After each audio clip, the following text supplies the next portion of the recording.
नमस्कार, मैं हूं आपके साथ अंकिता पाल। बुलेटिन की शुरुआत करते हैं। उत्तराखंड केदारनाथ सीट पर उपचुनाव को लेकर चुनाव आयोग ने तारीख घोषित कर दी है। केदारनाथ विधानसभा सीट पर 20 नवंबर को उपचुनाव होगा। इसी को लेकर उत्तराखंड की मुख्यमंत्री पुष्कर सिंह धामी ने कहा कि प्रधानमंत्री मोदी के प्रधानमंत्री बनने के बाद भव्य केदार बना है। 2013 की आपदा के बाद केदारनाथ में काफी नुकसान हुआ था। पूरा परिसर क्षतिग्रस्त हो गया था। आसपास के क्षेत्र में बहुत नुकसान हुआ। वहां पर नवनिर्माण और पुनर्निर्माण के कार्य किए गए और आज हमारा देश दुनिया का केंद्र बिंदु है।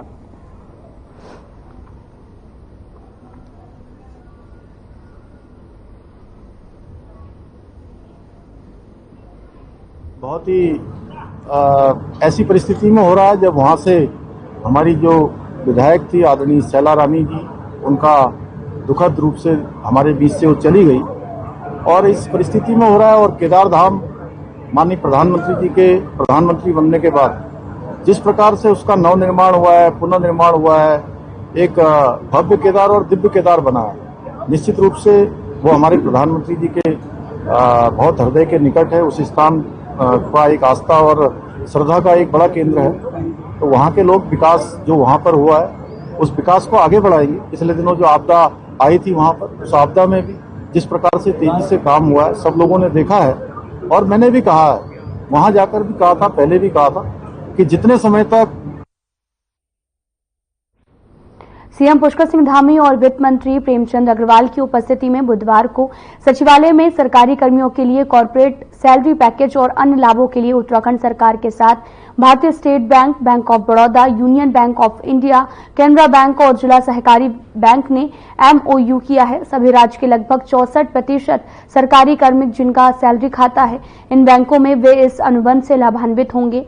सीएम पुष्कर सिंह धामी के नेतृत्व में राज्य सरकार ने सरकारी कर्मियों के हितों को ध्यान में रखते हुए इस अनुबंध का निर्णय लिया है। मुख्यमंत्री ने भी आशा व्यक्त की है कि ये सभी बैंक कॉर्पोरेट सैलरी पैकेज को कर्मचारियों के लिए और लाभकारी बनाने के लिए निरंतर कार्य करते रहेंगे।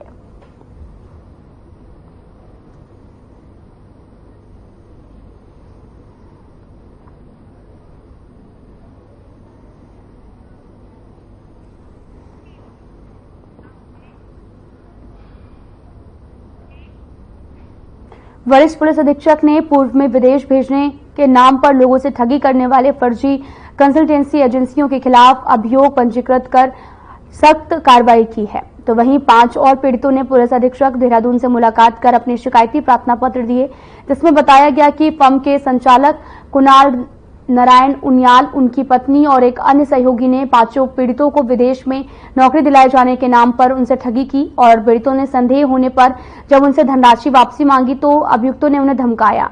वरिष्ठ पुलिस अधीक्षक ने प्रकरण जांच के निर्देश दिए हैं।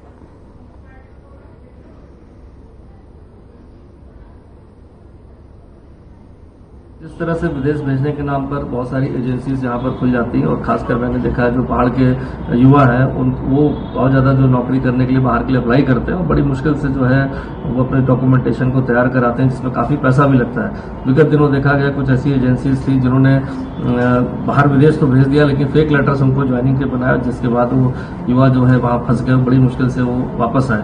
तो ऐसे ही मुकदमे दर्ज किए गए। तभी हाल फिलहाल में फिर देखा गया कि एजेंसी द्वारा जो है करीब 4 लोग की ठगी की शिकायत आई थी, जो युवा पहाड़ों से आकर यहाँ पर जॉब के चक्कर में विदेश जाना चाहते हैं। ऋषिकेश में त्रिवेणी घाट चौक पर उत्तराखंड परिवहन निगम की बस ब्रेक फेल होने से बेकाबू हो गई है और घटना में घाट चौक पर अवैध रूप से सवारी भरने के लिए खड़े 3 मैक्स वाहनों को बस ने जोरदार टक्कर मार दी है और साथ ही जिससे तीनों मैक्स वाहन क्षतिग्रस्त हो गए। वाहनों के बाहर खड़े चालकों ने किसी तरह से दूर होकर अपनी जान बचाई। गनीमत ये रही कि वाहनों में कोई सवारी नहीं बैठी थी, इसलिए बड़ा हादसा होते होते टल गया। त्रिवेणी घाट चौक की प्रभारी प्रकाश पोखरियाल ने बताया कि ट्रैफिक इंचार्ज अनवर खान ने क्रेन की मदद से बस को सड़क से साइड हटाकर अपने कब्जे में ले लिया है।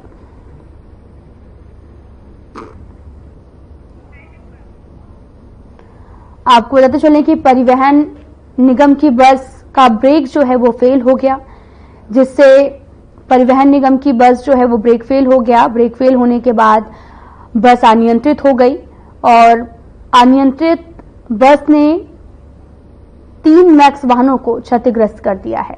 हालांकि किसी की कोई गनीमत ये रही कि कोई बड़ा हादसा नहीं हुआ। और वहीं आपको ये भी बताते चलें कि मौके पर पुलिस पहुंच गई और पूरे मामले की जांच पड़ताल की जा रही है। एसएम फाउंडेशन ने रेलवे रोड ने होटल में रक्तदान शिविर का आयोजन किया, जिसमें 80 लोगों ने रक्तदान किया है। लॉयंस क्लब ऋषिकेश डिवाइन के सहयोग से लगाए गए रक्तदान शिविर का आयोजन किया गया था। एसएम फाउंडेशन के अध्यक्ष ललित मोहन मिश्रा ने खुद रक्तदान करके शुभारंभ किया। इस दौरान ललित मोहन मिश्रा ने कहा कि रक्तदान शिविर उन्होंने अपने बड़े भाई स्वर्गीय शिव मोहन मिश्रा की स्मृति में लगाया है। आपको बताते चलें कि रक्तदान शिविर का यहां पर आयोजन किया गया और इस रक्तदान शिविर में तमाम लोगों ने शिरकत की। 80 लोगों ने यहां पर पहुंचकर रक्तदान भी किया है। एसएम फाउंडेशन ने आयोजन किया और 80 लोगों ने रक्तदान भी किया है।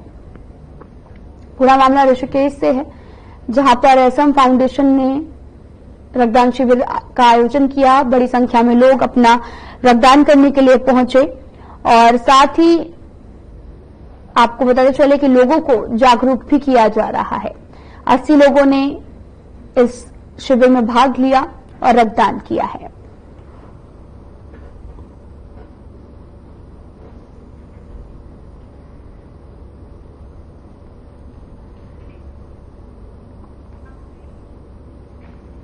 शिक्षा मंत्री डॉक्टर धन सिंह रावत के निर्देश पर लंबे समय से बीमार चल रहे और किसी बड़े कारण से स्कूलों में अनुपस्थित चल रहे शिक्षकों की अनिवार्य सेवानिवृत्ति को लेकर शिक्षा विभाग ने स्क्रीनिंग कमेटी का गठन किया, जिसमें शिक्षकों की समीक्षा की जाएगी। और इस बात को लेकर उत्तराखंड माध्यमिक शिक्षा के निदेशक लीलाधर व्यास ने कहा कि इसके लिए सभी जिलों के मुख्य शिक्षा अधिकारी और मंडलीय अपर निर्देशकों को कार्रवाई करने के निर्देश दिए जा चुके हैं। साथ ही उन्होंने कहा कि स्क्रीनिंग कमेटी में 50 साल से भी अधिक उम्र के शिक्षक और कर्मी के सेवा के अभिलेख देखे जा रहे हैं। उनकी कार्य क्षमता का आकलन किया जा रहा है, जिससे आधार पर अनिवार्य सेवा निवृत्त को अंतिम रूप भी दिया जाएगा।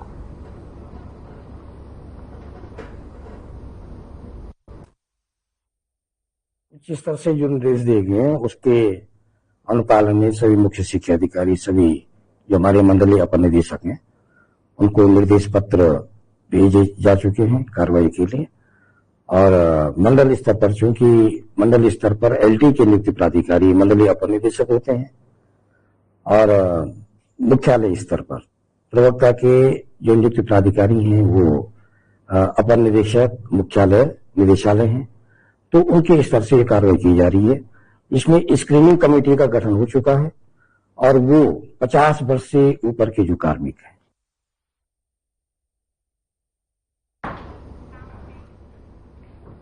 उत्तराखंड में चारों धामों के कपाट बंद होने की तिथियों की घोषणा हो चुकी है और अब 40 लाख से भी अधिक श्रद्धालुओं ने चारों धामों के दर्शन किए हैं। इसको लेकर बद्री केदार समिति के अध्यक्ष अजेंद्र अजय ने कहा कि विगत एक सप्ताह से यात्रा तेजी के साथ बढ़ी है और इस साल भी मानसून अधिक होने की वजह से कई बार यात्रा बाधित हुई, लेकिन अब चारों धामों की यात्रा दुरुस्त हो गई है। भारी तादाद में श्रद्धालु चारों धामों में दर्शन कर रहे हैं। उन्होंने साथ ये भी कहा कि सीएम पुष्कर सिंह धामी चार धाम यात्रा की मॉनिटरिंग करने का काम कर रहे हैं और प्रदेश सरकार के स्तर और बद्री केदार समिति की ओर से श्रद्धालुओं की यात्रा सरल और सुगम हो, इसके लिए निरंतर प्रयास किए जा रहे हैं। देखिए, विगत एक सप्ताह से जो हमारी यात्रा है बहुत तेजी के साथ में बढ़ी है और धामों में बड़ी संख्या में श्रद्धालु तीर्थयात्री आ रहे हैं। आप जानते हैं कि इस वर्ष मानसून के सीजन में काफी वर्षा हुई थी। वर्षा के कारण से मार्ग बाधित हुए थे, खास करके जैसे केदारनाथ धाम का जो पैदल मार्ग है वो भी कई स्थानों पर बाधित हो चुका था। लेकिन प्रदेश सरकार के स्तर से बहुत तेजी के साथ में जो राहत और पुनर्वास के पुनर्स्थापना के कार्य संचालित किए गए, उसके कारण व्यवस्थाएं जो थी वो सुचारू कर दी गई थी।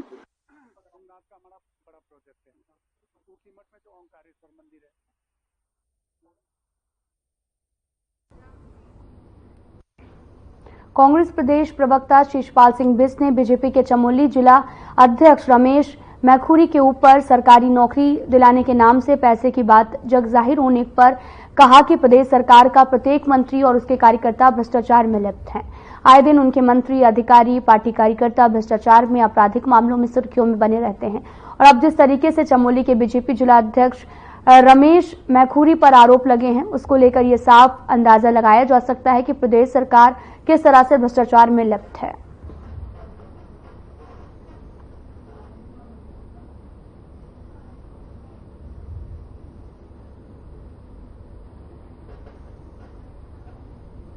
अहंकार चढ़ा हुआ है, प्रचंड बहुमत का नशा चढ़ा हुआ है और अब वही तक तो मंत्रियों के नाम ही भ्रष्टाचार में आ रहे थे, तमाम जो है अधिकारियों के नाम भ्रष्टाचार में आ रहे थे। भाजपा संगठन के लोग भी जो है भ्रष्टाचार में जिस तरीके से लिप्त पाए जा रहे हैं और पेपर लीक प्रकरण में जिस तरीके से भाजपा से जुड़े लोगों का नाम सामने आया था, उसके बाद भी भाजपा संगठन ने कोई सबक नहीं सीखा और अब जिस तरीके से चमोली में ये आरोप लगे हैं तो निश्चित तौर पर ये आरोप बहुत गंभीर है और चिंताजनक है और निश्चित तौर पर ये सिलसिला रुकना चाहिए और सत्ता के दम पर जो ये भ्रष्टाचार चल रहा है निश्चित तौर पर ये प्रदेश के युवाओं के भविष्य के लिए भी। शहरी विकास मंत्री डॉक्टर प्रेमचंद अग्रवाल ने प्रधानमंत्री आवास योजना को लेकर विभागीय अधिकारियों के साथ विधानसभा स्थित सभागार में बैठक की है। इसके संबंध में जानकारी देते हुए उन्होंने बताया कि किन्हीं कारणों से इसमें रुकावट चल रही थी, लेकिन आंकड़े प्रस्तुत करते हुए उन्होंने बताया कि BLC के माध्यम से 36 परियोजनाओं का कार्य चल रहा है, जिसमें करीब 25,972 स्वीकृत आवास में लगभग 12,144 आवास पूर्ण हो चुके हैं। लगभग 11,962 आवास वर्तमान में निर्माणाधीन हैं। उन्होंने साथ ये भी कहा कि हमारा लक्ष्य हर गरीब को छत देना, समय पर उनको लाभ पहुंचाना है। देखिए, प्रधानमंत्री आवास योजना शहरी के जो मेरे उत्तराखंड में काम चल रहा था उसके बारे में हम लोगों ने आज बातचीत की है और आप जानते हैं कि हमारी जो योजना बहुत पहले से स्वीकृत थी, लेकिन किन्हीं कारणों से हम उसको शुरू नहीं कर पाए थे और मार्च 2022 के बाद वो काम भी शुरू हुआ और आज वो प्रगति पे है। हमारे यहाँ जो BLC योजना है जिसमें 36 परियोजना हमारी चल रही थी और उसमें कुल हमारे स्वीकृत आवास थे 25,972, जिसमें 12,144 पूरे हो गए और 11,962 अभी प्रगति पे है। ऐसी AHP जिसकी 20 परियोजना हमारे यहाँ इस टाइम संचालित है। आप ये कह सकते हैं इसमें कि 15,960 इसमें आवास स्वीकृत हुए थे, जिसमें 14,248 हमारे निर्माणाधीन है और 1,696 पूरे हो गए हैं। खबर जसपुर से है, जहां पर बंदरों के आतंक से जनता काफी परेशान है। ग्रामीण लगातार वन विभाग से बंदरों के आतंक से निजात पाने की गुहार लगा रहे हैं। बंदरों के आतंक से फसलों की भी काफी ज्यादा नुकसान हो रहा है। इसमें निजात पाने के लिए मालपुरी के पूर्व ग्राम प्रधान ने अपना निजी पिंजरा बनाकर आतंकी बंदरों को पिंजरे में कैद कर वन विभाग को सूचना देकर उन्हें कहीं सुरक्षित स्थान पर भेजने का प्रयास कर रहे हैं।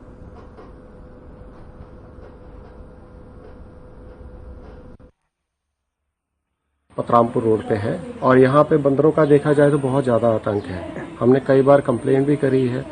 उसके बाद में अभी भी कम से कम 25, 30 या 50 बंदर लगा लीजिए जो कि हमारे प्रतिदिन गांव में आते हैं और छोटे छोटे बच्चे हैं जिनको ये परेशान करते हैं। और अब ये फसलवाड़ी है, हमारे यहाँ पर जो सब्जी लगती है हम वो नहीं लगा सकते हैं और कई बार इसको चीज़ को लेके छोटे बच्चे और सभी घर वाले, सभी गाँव वाले बहुत परेशान हैं।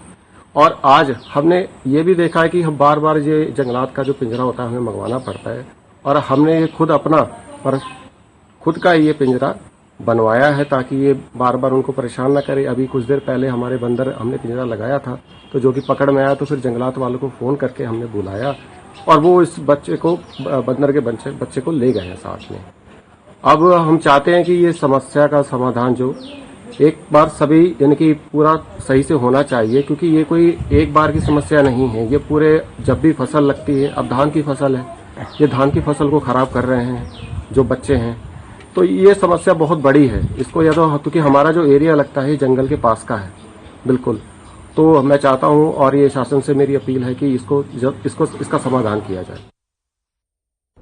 खटीमा तहसील परिसर में विधायक गोपाल सिंह राणा के नेतृत्व में सैकड़ों की संख्या में वंचित बाढ़ प्रभावितों ने पहुंचकर तहसील का घेराव करते हुए धरना प्रदर्शन किया है। तत्काल राहत राशि का चेक देने की मांग की। वहीं विधायक गोपाल सिंह राणा ने कहा कि बीते जुलाई महीने में आई भीषण आपदा से खटीमा नगर और आसपास के कई गांवों का भारी नुकसान भी हुआ है। बाढ़ प्रभावितों के लिए भी मुख्यमंत्री ने 10 करोड़ की राशि दी, जो कि प्रशासन ने अपात्रों को बांट दी और पात्र वंचित रह गए थे। विधायक राणा ने आरोप लगाते हुए कहा कि 10 करोड़ रुपए के भ्रष्टाचार की भेंट भी चढ़ गए हैं।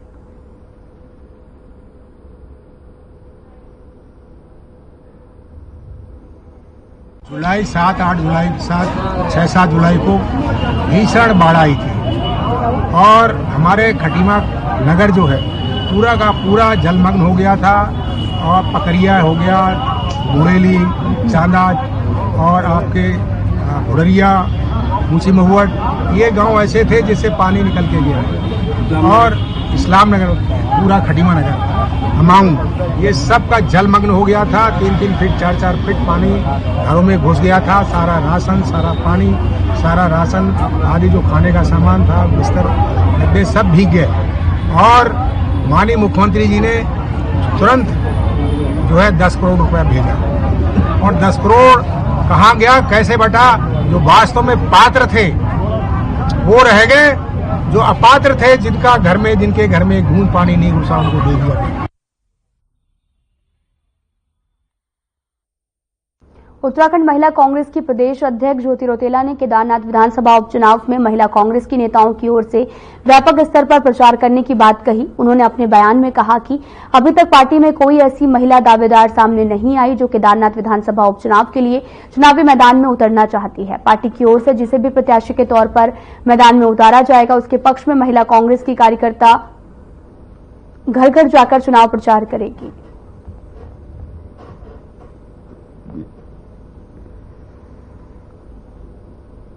देखिए, महिला कांग्रेस की जो टीम है, जैसे ही इलेक्शन डिक्लेयर होगा, हम सब लोग, मैं और मेरी पूरी टीम, पूरे महीने जब तक कि इलेक्शन होगा उस दिन तक हम लोग वहां पे घर घर जाएंगे, बूथ पे जाएंगे, महिलाओं से मिलेंगे और जो महिलाओं से जुड़े हुए मुद्दे इस प्रदेश में, जैसे महिला सुरक्षा बहुत बड़ा मुद्दा है, महंगाई बहुत बड़ा मुद्दा है, बेरोजगारी बहुत बड़ा मुद्दा है। कांग्रेस जहां एक ओर बीजेपी पर केदारनाथ की उपेक्षा का आरोप लगा रही है, तो वहीं पर पूर्व सीएम तीरथ सिंह रावत का कहना है कि कांग्रेस ने हमेशा से ही तुष्टीकरण की राजनीति की है। 58 साल देश को सांप्रदायिक रूप से बांटा। रावत ने आरोप लगाते हुए कहा कि कांग्रेस को हमेशा से ही अपने वोट बैंक की चिंता रही है और इसलिए कांग्रेस ने देश के गरीब वर्ग को कभी बढ़ने नहीं दिया, जिससे हमारा देश पिछड़ा हुआ है।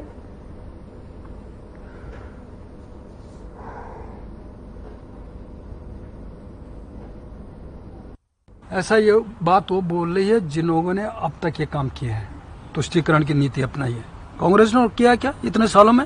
57-58 साल क्या किया उन्होंने? समाज को तोड़ा, समाज को बांटने का काम किया, देश के टुकड़े कराने का काम किया और आम गरीब को उठने नहीं दिया, क्योंकि जिस दिन पढ़ लिख जाएगा तो मेरे वोट से चला जाएगा। केवल वोट बैंक की केवल चिंता, उसको और सत्ता, 2 चीजें कांग्रेस ने किया इस देश के अंदर, इसलिए इतना पछड़ गया।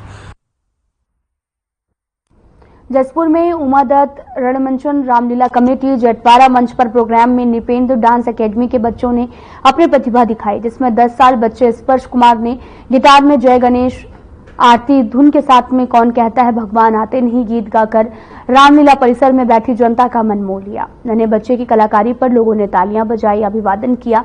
वहीं रामलीला कमेटी कार्यकारी अध्यक्ष सौरभ गर्ग ने पुष्पमाला और अंग वस्त्र पहनाकर स्वागत कर लंबी उम्र की कामनाओं के साथ कार्यक्रम में आए सभी बच्चों को सम्मानित किया है।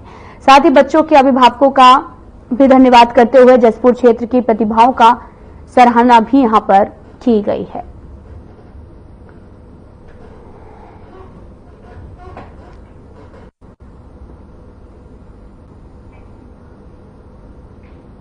प्रदेश की टूटी सड़कों को लेकर कांग्रेस प्रवक्ता गरिमा महाराज सोनी ने बीजेपी पर निशाना साधा है। उन्होंने कहा कि अब तो लोग गड्ढे में बीजेपी के झंडे लगाने लग गए हैं। क्या यही है अच्छे दिन? क्या यही प्रचंड बहुमत की सरकार है? इसके साथ ही उन्होंने कहा कि सरकार कई बार सड़कों के गड्ढों को भरने की डेडलाइन दे चुकी है, लेकिन वो कभी पूरी नहीं हुई। तो वहीं कांग्रेस ने बयान पर बीजेपी प्रदेश प्रवक्ता ने भी कहा कि अगर कहीं कोई कमी रह गई हो तो उनके अधिकारियों को भी अल्टीमेटम दिया जाएगा।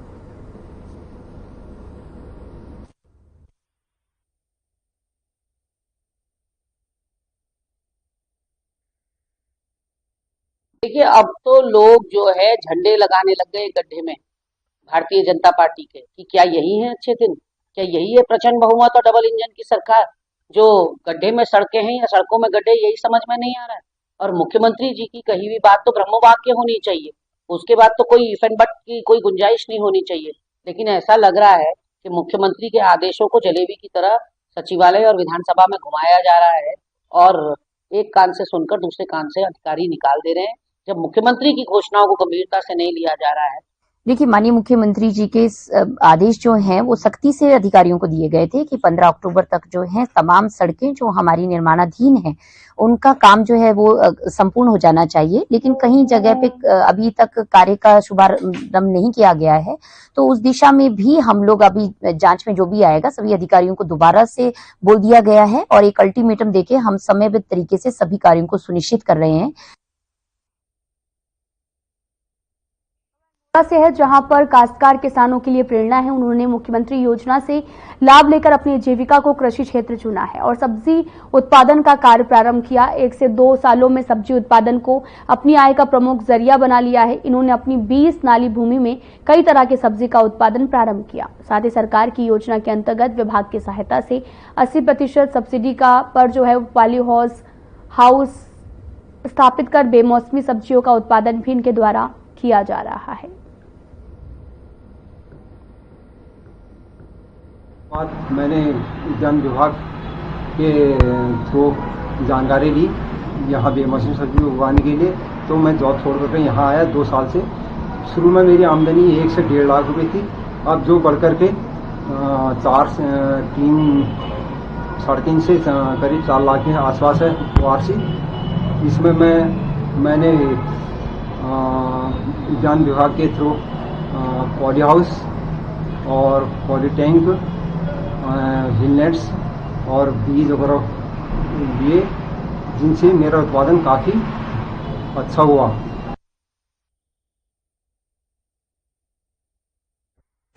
पौड़ी में नाबालिग बच्ची को शौचालय में बंद कर उसके साथ छेड़छाड़ का मामला सामने आया, जिसके बाद पीड़िता के पिता की तहरीर पर राजस्व पुलिस ने पोस्को की धारा में मुकदमा दर्ज कर आरोपी युवक को गिरफ्तार किया है।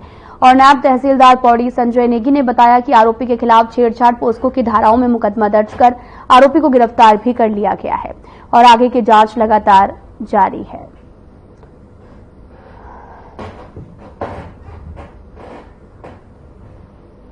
बारह 10/2024 का मामला है और उस मामले की जैसे सूचना मिली तुरंत जो है कि पटवारी लोग मौके पे गए और जो है कि मुकदमा दर्ज कर दिया गया है और इसमें जो है अभी वो भी जो है उसी दिन जो है 4 तारीख को गिरफ्तार कर दिया गया है और उसको जो है जेल हिरासत में भेजा गया। तो पुलिस व्यक्ति था, लगभग 18 साल उम्र है उसकी। लड़की जो है छोटी थी, 6 साल की लड़की थी।